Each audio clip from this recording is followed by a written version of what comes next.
Welcome to my YouTube channel. मैं बात कर रही हूँ ड्रामा सीरियल इश्क में तेरे सदके। ड्रामे की अगली किस्त बहुत दिलचस्प होने वाली है, जिसमें हम देखेंगे कि क्या वाकई ही निकाह के बाद और ख़ास तौर पर नूर की खूबसूरती देखने के बाद सालार मुर्तज़ा नूर की मोहब्बत पे गिरफ्तार हो चुका है, या फिर वो नूर के साथ कोई नया खेल खेलने वाला है। और जब जुल्फ़कार शाह हो बहू अपनी हूर की हमशक्ल नूर को देखेगा तो उसका रद्दअमल क्या होगा। आने वाले एक साथ में हम देखेंगे सालार मुर्तज़ा और नूर के साथ एक नया मंसूबा बना रहा है। वो सोचता है कि नूर खूबसूरत है और फिर कि मेरे निकाह में भी है, तो क्यों ना उसे अपने मकसद के लिए इस्तेमाल किया जाए।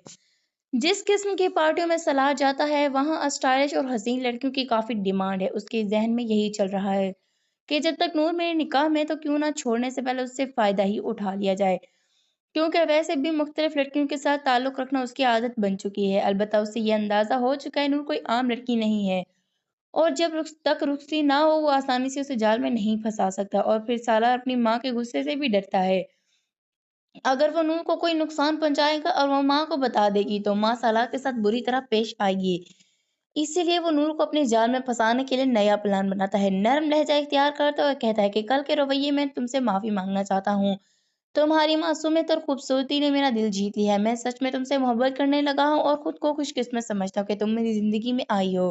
बस तुम हमेशा इसी तरह मेरी वफ़ादार रहना। नूर को तो ये सब जैसे यकीन ही नहीं आता कि सालार इतनी मोहब्बत वाली बातें कर रहा है। वो दिल में सोचे कि फूफो ने कहा था निकाह के अल्फाज में बहुत असर होता है। शायद वाक़ई ही सालार के दिल में तब्दीली आ गई। उसे क्या खबर कि ये सालार की एक चाल है। उधर सालार अपनी माँ से भी झूठ बोलता है। डाइनिंग टेबल पर बैठकर कहता है कि दोस्तों से निकाह की खुशी में डिनर रखा और मैं नूर को साथ ले जाना चाहता हूँ, मगर प्लीज़ इसे ऐसी देसी होलिये में ना भेजिएगा। मैं चाहता हूँ नूर पार्लर से अच्छी तरह तैयार हो और वहाँ सबसे ज़्यादा हसीन लगे। अंजम को ये सुनकर खुश हो जाती है और नूर से कहती है, देखा शोहर किसी भी क्लास से ताल्लुक़ रखता हो, बीवी की खूबसूरती और तवज्जो उसे अपनी तरफ माइल कर ही लेती है। अंजम रात के लिए डिनर को खुद को तैयार करवाती है और नूर तैयार होकर सच में बहुत हसीन लग रही होती है। जब सालार नूर को पार्टी में लेकर जाता है, तो हर निगाह नूर की तरफ उठती है और सालार ये देखकर बहुत खुश होता है। लेकिन कुछ देर गुजर जाने के बाद नूर को वहाँ का माहौल बहुत अजीब-सा लगने लगता है। वो सलार से पूछती है, हम कहाँ आ गए हैं? आपने कहा था कि निकाह की खुशी में डिनर रखा है, आपके दोस्तों ने। मगर सलार जो उस वक़्त नशे में भी है और म्यूज़िक पर डांस कर रहा है, पार्टी में बिल्कुल मगन हो चुका है, नूर से कहता है कि अगर तुम सारी ज़िंदगी मेरे साथ गुज़ारना चाहती हो, तो फिर मेरा लाइफ़ स्टाइल भी अपनाना होगा। नूर को उसकी किसी बात समझ नहीं आती। जी हाँ, अलबत्ता माहौल से बहुत वहशत महसूस होती है।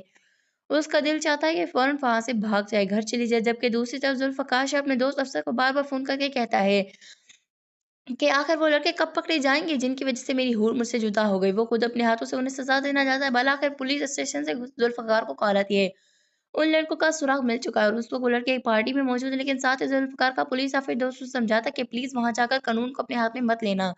मैं उन्हें खुद गिरफ्तार करूँगा और उन्हें कड़ी से कड़ी सज़ा भी दिलवाऊँगा। लेकिन ज़ुल्फ़कार कहाँ रुकने वाला, उसे पार्टी का पता चलता है तो वो असला उठाकर वहाँ पहुँच जाता है। और इत्तेफ़ाक से ये वही पार्टी है जहाँ नूर और सलार मुर्तज़ा भी मौजूद हैं। जैसे ही ज़ुल्फ़कार उन लड़कों को पहुँचता है, उन पर गिन तान दे, तो पार्टी में एक हलचल सी मच जाती है। चीखों-पुकार शुरू हो जाते हैं। सालार और उसकी गर्लफ्रेंड खौफ़ से सहम जाते हैं और एक कोने में खड़े हो जाते हैं। नूर भी काफ़ी घबरा जाती है। उसमें घबराहट में आगे बढ़कर चीख कर कह रही है, ये क्या कर रहे हैं आप? ज़ुल्फ़कार को यूँ महसूस होता है जैसे हूर की आवाज़ सुन ली हो। वो मुड़कर देखता है कि उसाकत राजा, उसे अपनी आँखों पर यकीन ही नहीं आता, जैसे हूर दोबारा ज़िंदा होकर सामने आ गई हो। उसी लम्हे पुलिस पहुँच जाती है और सबको हिरासत में लेकर पुलिस स्टेशन ले जाते हैं। पुलिस स्टेशन में हंगामा जारी होता है। एक एहलकार नूर को कभी धक्का देता है और या अब यहाँ पर लगता तो यही है कि सालार मुर्तज़ा जो एक अच्छी फैमिली से ताल्लुक़ रखता है, पुलिस ऑफ़िसर से हो सकता है ये ज़ाती तौर पर जानता हो, उसकी फैमिली की वज़ह से तो छोड़ दे। हाँ, अलबत्ता जब उसे नूर के बारे में पूछे, तो सलार उसे पहचानने से इनकार कर दे कि ये शायद इसे ऐसे ही मेरी उससे जान छूट जाए। जबकि ज़ुल्फ़कार जब नूर को पुलिस के साथ जाते हुए और रोते हुए देखते हो, तो उसे ये सब बर्दाश्त नहीं होता। फ़ौरन पुलिस की गाड़ी का पीछा करते हुए पुलिस स्टेशन पहुँच जाता है और पुलिस ऑफ़िसर जब नूर को तो धक्का देकर एक साइड पर फेंकता है, तो ज़ुल्फ़कार की बर्दाश्त वहाँ जवाब देती है। सख्ती से कहता है कि इसे हाथ मत लगाना, ये मेरे साथ है। नूर बेयकीनी से उसकी तरफ देखती है कि ये कौन है? फ़रिश्ता है जिसने अल्लाह ने मेरी मदद की भेज दिया है। क्योंकि वो लड़की जो कभी घर से भी तनहा नहीं निकली, इस तरह के माहौल में तो उसको कुछ समझ ही नहीं आती। अब ज़ुल्फ़कार शाह बार-बार सोचते हैं लड़की कौन थी जो हूर की हमशक्ल ही नहीं बल्कि उस जैसी आवाज़ और भी रखती थी। अगर आपको ये कहानी कैसी लगी, अपनी राय ज़रूर दीजिए और मज़ीद अपडेट्स के लिए हमारे चैनल को सब्सक्राइब करना ना भूलिए। मिलते हैं अगली वीडियो में, तब तक के लिए अल्लाह हाफ़िज़।